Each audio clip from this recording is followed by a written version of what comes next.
അച്ഛ ആ റീബർത്തിന്റെ കാര്യം ഒന്ന് പറയൂ അച്ഛാ. ഏതാ? ഞാൻ സാറിന് പറയാറുള്ള റീബർത്താ. അച്ഛൻ്റെ ആദ്യത്തെ ജന്മം ഉണ്ടല്ലോ, അതുള്ളതാണോ? തീർച്ചയായും അതുള്ളതാണ്. മെക്സിക്കോയിലായിരുന്നു. ജോസഫ് പീറ്റർ എന്നായിരുന്നു പേര്. ഉള്ളതാണ്. ഇത് റിയലി ഉള്ളതാണോ അച്ഛ, സ്വപ്നം കണ്ടതാണോ? സ്വപ്നം കണ്ടല്ലടാ, ഞാൻ പറയുന്നത് കേൾക്കും. ജോസഫ് പീറ്റർ എന്നായിരുന്നു പേര്. ഞാനൊരു മെക്കാനിക്കായിരുന്നു. 1800-കളിലാണ് അവിടെ ജീവിച്ചത്. അന്നേരം അച്ഛൻ്റെ ആദ്യത്തെ ജന്മത്തിൽ അച്ഛൻ്റെ ഭാര്യയുടെ പേരെന്തുമായിരുന്നു? Sara Williams. അന്നേരം അച്ഛൻ്റെ മക്കളുടെ പേരാ? മക്കളുടെ പേര് സ്റ്റാലിൻ, ചെറി. സ്റ്റാലിനാണ്. ചെറിയ പെണ്ണാണോ? അതെ. ഓക്കെ. അന്നേരം അച്ഛൻ മരിച്ചുപോയോ? മരിച്ചുപോയി. എത്ര വയസ്സിലാണ് മരിച്ചേ? ലേറ്റർ 80s മരിച്ചത്. അച്ഛൻ്റെ ഭാര്യ മരിച്ചുപോയോ? ഭാര്യ മരിച്ചുപോയി. അച്ഛൻ മരിച്ചു കഴിഞ്ഞിട്ടാണോ ഭാര്യ മരിച്ചേ? അതെ.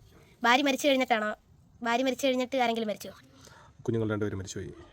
രണ്ടുപേരും മരിച്ചു? അതെ. മോൻ എങ്ങനെയാണ് മരിച്ചേ? ആക്സിഡൻ്റ് ആയിരുന്നു. ഏത് വണ്ടിയിലാണ് അടിച്ചേ?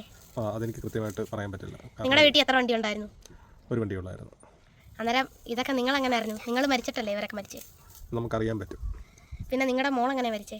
മോള് നോർമലി ഏജായി തന്നെയാണ് മരിച്ചത്. കാനഡയിലായിരുന്നു. മെഡിസിൻ്റെ പഠനം കഴിഞ്ഞ് കാനഡയിലോട്ട് മൂവ് ചെയ്ത ഒരു മെക്സിക്കായിരുന്നു. അവിടെ വെച്ചാണ് മരിച്ചത്. ഇതൊക്കെ അച്ഛൻ എങ്ങനെ അറിയാവുന്ന ഈ രണ്ടാം ജന്മത്തിലും? പറഞ്ഞില്ലേ, മരണം കഴിയുമ്പോൾ നമുക്കൊരു പീരീഡ് കിട്ടും. ആ ടൈമിൽ നമുക്ക് അറിയാൻ പറ്റും. നമ്മൾ അവരുടെ എല്ലാ ഓർമ്മകളും അറിഞ്ഞതിന് ശേഷവും കാര്യങ്ങളെല്ലാം അറിഞ്ഞതിന് ശേഷമാണ് പിന്നെ നമുക്ക് അടുത്ത ജന്മം കിട്ടുന്നത്. പക്ഷെ നമ്മുടെ അമ്മയ്ക്കൊരു ആദ്യത്തെ ജന്മമില്ലല്ലോ, അതെന്താ? ചിലവർക്ക് അറിയാൻ പറ്റില്ല. എന്നാലും എല്ലാവർക്കും ആദ്യത്തെ ജന്മം കാണും. റീബർത്ത് ഉണ്ടെങ്കിൽ ആദ്യത്തെ ഒരു ജന്മം കാണുമല്ലോ. എല്ലാവരും പറയുന്ന ഒരു മനുഷ്യന് 7 ജന്മം ഉണ്ടെന്ന്. അങ്ങനെ ഉണ്ടല്ലേ? ശരിയായിരിക്കാം. അന്നേരം നിങ്ങൾ സ്വർഗത്തിൽ പോയോ?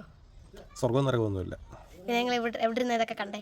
നമുക്ക് ജസ്റ്റ് അറിയാൻ പറ്റും. നമ്മളൊരു എനർജിയാണ്, അത് ഇങ്ങനെ ട്രാൻസ്ഫോം ആയിക്കൊണ്ടേയിരിക്കും. എനർജി ഒരിക്കലും നശിക്കപ്പെടുന്നതില്ല, ക്രിയേറ്റ് ചെയ്യുന്നതില്ല. ജസ്റ്റ് ട്രാൻസ്ഫോം ആവുന്നതേ ഉള്ളൂ.